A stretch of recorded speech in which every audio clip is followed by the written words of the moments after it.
Just a quick one today, because I suppose we should be celebrating. You know what came out of the president's mouth while he gave his coronavirus task force press conference the other night? PEPFAR. Did you say PEPFAR, Mr. President? What I wouldn't have given to see Deborah Birx's face when he said that, because it just came out of the blue. I don't think there was any context. He just all of a sudden said PEPFAR. Was really weird. So we should be celebrating because now that's in the public attention. But I'm not overjoyed with what I heard from him. Here's the rest of what President Trump said about PEPFAR.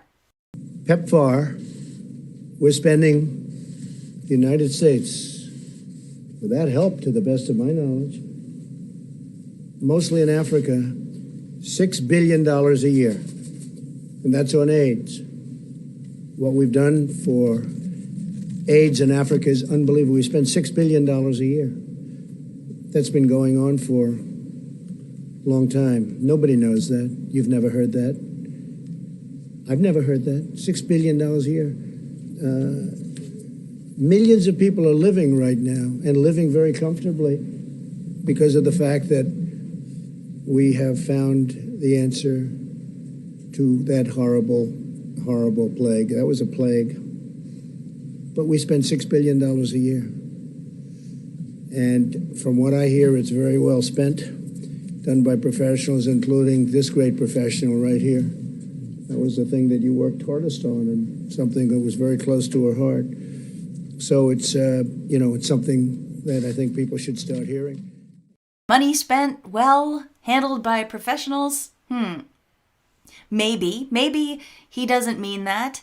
Maybe he's just trying to get public attention on PEPFAR. Well, I'm glad that he is because people do need to familiarize themselves with it. I think it's really interesting that he said, "You've never heard of that, have you?" or something. Most people haven't. Most people have not heard of PEPFAR unless you follow me and have watched my last few videos, these ones in particular. Starting back here a month ago, I began to talk about PEPFAR and Deborah Birx's role in that. And then I found some more connections to PEPFAR and more connections to PEPFAR. By the end, the graphic that I always use looked like this, and this is not even a complete picture.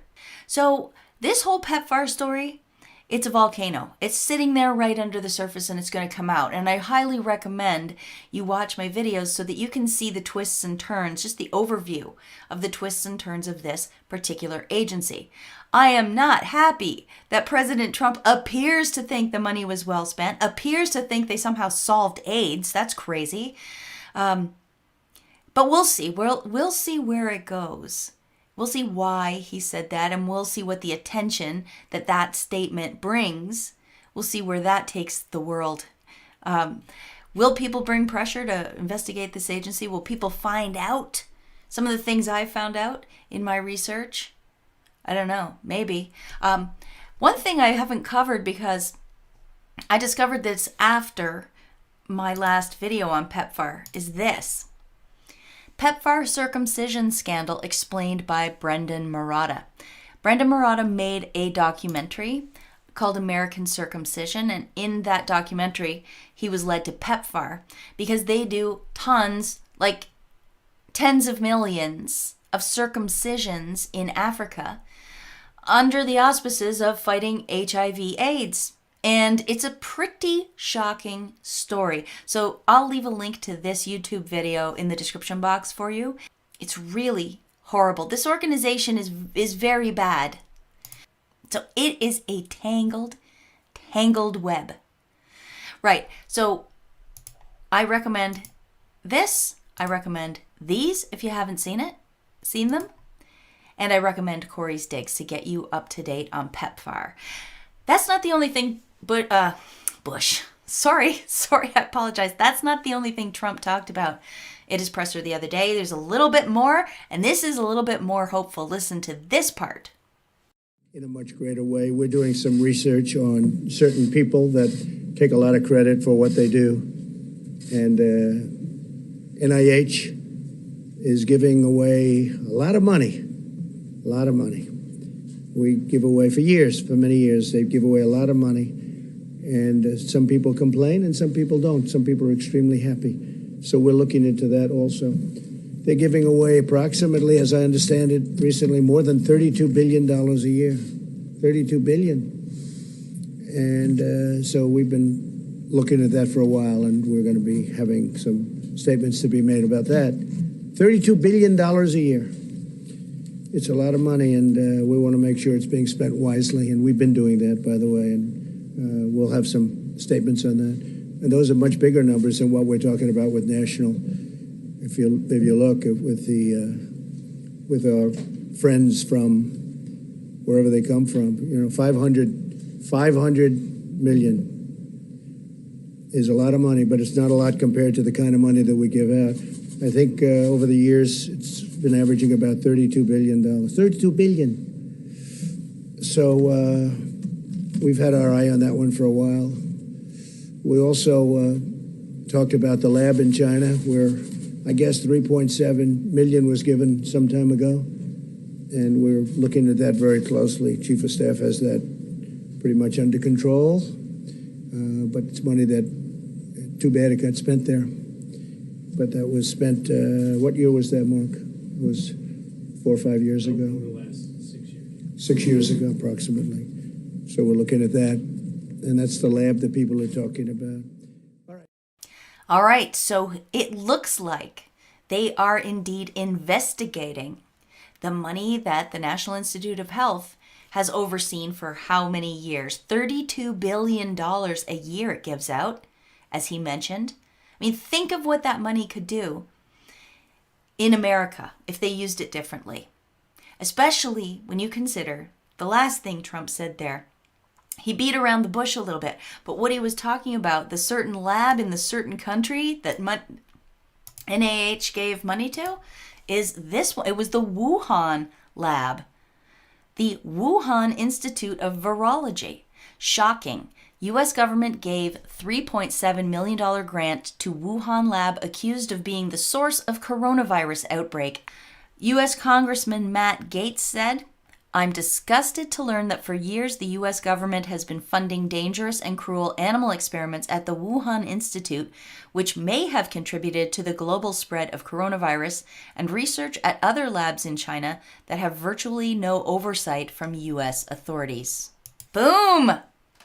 And it looks like, from what Trump said, it looks like this investigation may have been underway for a little while. Watch this part again. We also talked about the lab in China, where I guess 3.7 million was given some time ago. And we're looking at that very closely. Chief of Staff has that pretty much under control. Man, imagine being Anthony Fauci, and he's just mentioned PEPFAR, and he's just mentioned the NIH budget, and he's just mentioned almost the Wuhan Institute of Virology. And he said they've been looking at it for a while. So all this time, when I'm panicking because Trump has Birx and Fauci up on that podium, and people kept saying to me, keep your enemies close, keep your friends close, keep your enemies closer. And I told people I would start blocking them if they said that anymore. Maybe they were right. Maybe they were right, but I have to defend myself here. Because look at how far things have gone. This is totally outrageous. The social and economic damage the coronavirus response has done. To have kept those people there for that long, why?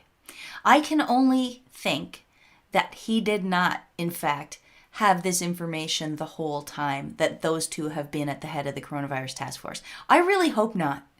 Because if he brought them in and let them run this program on us this far, and the United States response is often something that other countries will replicate, or at least they have to respond to, like my country, Canada. We're joined at the hip. So it's affected a lot of the world. The fact that these two, I would call them I would say that they are probably criminals, Deborah Birx and Anthony Fauci. I resent every day of this lockdown. I resent every bout of anxiety that anybody has had over this.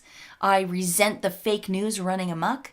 And I do resent having to listen to these two con artists talk down to us and double talk and word salad us to death and vocal fry us to death and granular us to death every night, keeping us on pins and needles as they make no sense.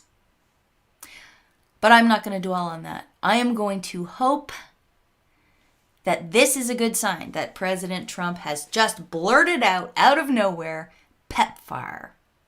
And that he says there's been an investigation ongoing into the money spent by NIH. Fingers crossed. I really, really hope this is going somewhere good. This story might just be the tip of the iceberg. How far does this go? How closely related are the NIH and this Wuhan virology lab? And does this Charles Lieber, this Harvard scientist was working for the Chinese government secretly, does he tie into this at all? I don't know. It's all still just coming out. Thanks to so many citizen journalists, thanks to all the people online and out in the real world spreading the message of truth and fearlessness and common sense, I do think more people are waking up than ever. I just hope that we can push this back. Because wait till you see the videos I'm working on. Microsoft and Bill Gates are up to some very creepy fourth industrial revolution type stuff. And the next video is going to be fun. We're going to go into Microsoft's hiring of Marina Abramovich and what happened from there. I'm going to tell you who Marina Abramovich is. I'm going to show you all these really dark, twisted people that are all connected to these NGOs and to Bill Gates and to each other. All right, so stay tuned for that. Thanks for listening, everybody. I'm going to stop talking now. References in the description box. If you'd like to support my work, I have a paypal.me address and I have a snail mail address, both available down on the pinned tweet. And I will talk to you again soon. Peace out.